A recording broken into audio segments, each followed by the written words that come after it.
नमस्कार दोस्तों, मैं अजय वर्मा आपके साथ आज थोड़ा रिवीजन कर लेते हैं विद्युत आवेश का कि विद्युत आवेश क्या होता है। दोस्तों, हमारे पास इसकी परिभाषा है कि विद्युत आवेश पदार्थ का वह गुण है जिसके कारण वह विद्युतीय एवं चुंबकीय प्रभाव उत्पन्न करता है या उनके प्रभाव को अनुभव करता है।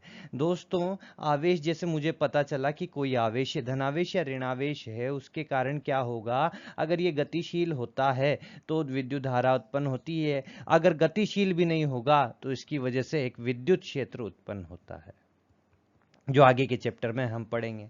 इस विद्युत क्षेत्र से क्या होता है, इसके सामने अगर दूसरा आवेश लाता हूं, अगर विपरीत प्रकृति का होगा तो ये इसको अट्रैक्ट कर लेगा, अगर समान प्रकृति का होगा तो इसको प्रतिकर्षित कर देगा। तो दोस्तों, कुछ ऐसे प्रभाव उत्पन्न होते हैं यहाँ पर, और दूसरे आवेश, ये भी आवेश ही है तो ये प्रभाव को महसूस करेगा।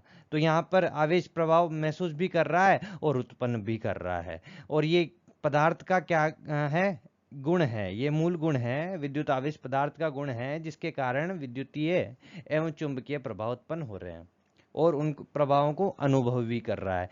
प्रभाव उत्पन्न करने वाला भी आवेश है और अनुभव करने वाला भी आवेश है। एक उत्पन्न करेगा तो एक महसूस करेगा। ठीक है दोस्तों, हमारे पास एसआई मात्रक इसका होता है कूलम। कूलम में होता है एसआई मात्रक। एक कूलम भैया ने अच्छा काम किया था इस पे, तो इनका नाम हो गया एसआई मात्रक में कूलम। ठीक है, और इसका सीजीएस मात्रक सेंटीमीटर ग्राम सेकंड मात्रक जो होता है वो होता है इलेक्ट्रोस्टैटिक यूनिट। 1 कूलम बराबर होता है 3 × 10⁻⁹ ESU इलेक्ट्रोस्टैटिक यूनिट। इसकी विमा होती है एम नॉट, मतलब एम का कोई इसमें भाग नहीं होता, कोई भी भागीदारी नहीं होती है एम की, और एल के भी लेंथ की भी कोई भागीदारी नहीं है। यहाँ पर भागीदारी है जो है टी की, समय की और धारा की। तो ये हो जाता है T1 और A1। दोस्तों, अगला है हमारे पास आवेशों की उपस्थिति के संसूचन के लिए एक सरल उपकरण स्वर्णपत्र विद्युतदर्शी।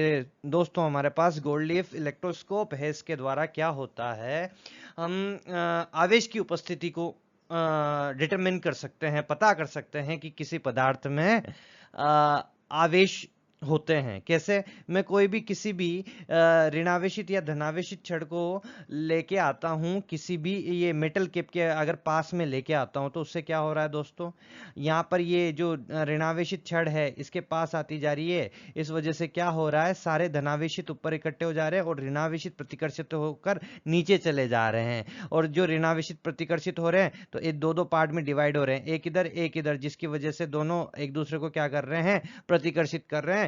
और जिसकी वजह से ये जो गोल्ड लीफ है वो क्या हो जा रही है, ऊपर उठ जा रही है प्रतिकर्षण के कारण दोस्तों। ठीक है, अब अगला करते हैं बात।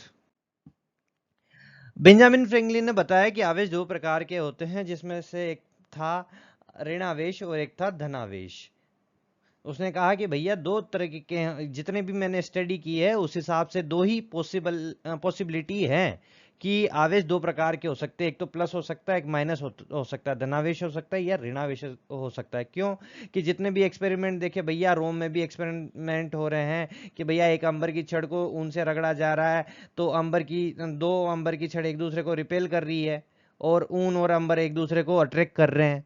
तो मतलब जो समान प्रकृति के हैं, समान प्रकृति से बने हुए हैं, वो एक दूसरे को रिपेल करेंगे और असमान प्रकृति को एक दूसरे को आकर्षित करेंगे। तो दो ही पॉसिबिलिटीज निकल के आ रही थी कि एक इनमें से प्लस होगा, एक इनमें से माइनस होगा। ठीक है, और एक रिजल्ट और निकल के आया है कि भैया समान प्रकृति के आवेश परस्पर प्रतिकर्षित करेंगे एक दूसरे को, और विपरीत प्रकृति के आवेश परस्पर आकर्षित करेंगे एक दूसरे को। ठीक है दोस्तों, प्लस प्लस या माइनस माइनस एक दूसरे को क्या करेंगे, प्रतिकर्षित करेंगे भैया, प्रतिकर्षित करेंगे। और जो ये माइनस प्लस होगा या प्लस माइनस होगा, ये आकर्षित करेंगे एक दूसरे को कि आ जाओ भैया आ जाओ। ठीक है, बाकी उनकी इच्छा है आना नहीं आना।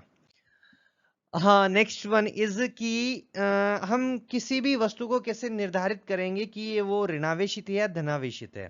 तो इसका सिंपल सा डेफिनेशन निकल के आया है कि भैया जिस भी वस्तु में इलेक्ट्रॉनों की अधिकता होगी, एक वस्तु से दूसरी वस्तु को कंपेयर करूंगा तो जिस वस्तु में इलेक्ट्रॉनों की अधिकता होगी उसे मैं ऋणावेशित बोल दूंगा। क्या बोल दूंगा, ऋणावेशित। इलेक्ट्रॉनों की अधिकता होगी जिसमें एक दूसरे के दो चीजों में कंपेयर करूंगा, तो एक में अगर अधिक इलेक्ट्रॉन निकल के आ रहे हैं तो वो ऋणावेशित हो जाएगी। और जिसमें इलेक्ट्रॉन की कमी होगी, इलेक्ट्रॉन जा रहे हैं उससे बाहर निकल के, तो वो धनावेशित हो जाएगी। क्या हो जाएगी? धनावेशित हो जाएगी। ठीक है। नेक्स्ट वन इज, अब इसमें जो चीज है वो बेसिक में बात कर लेते कि ये धनावेश और ऋणावेश उठ के कहाँ से आए। एक्चुअली इनके पीछे जो मेन चीज थी वो थी कि एटम, ये सारी चीजें क्या है? पदार्थ है। पदार्थ के अंदर ही देख रही है सारी प्रॉपर्टी भैया कि इलेक्ट्रॉन की कमी हो रही है, अधिकता हो रही है, ये सब पदार्थ की वजह से ही हो रहा है। और पदार्थ का जो मेन मूल इकाई है वो है परमाणु। और परमाणु में होता है प्रोटॉन, न्यूट्रॉन और इलेक्ट्रॉन। स्टडी करने पर पाया है कि इलेक्ट्रॉन आपका ऋणावेशित होता है, प्रोटॉन आपका धनावेशित होता है, और न्यूट्रॉन आपका बिल्कुल चुपचाप बैठा रहता है, बेचारा उदासीन होता है। न्यूट्रॉन और प्रोटॉन तो नाभिक में होते हैं।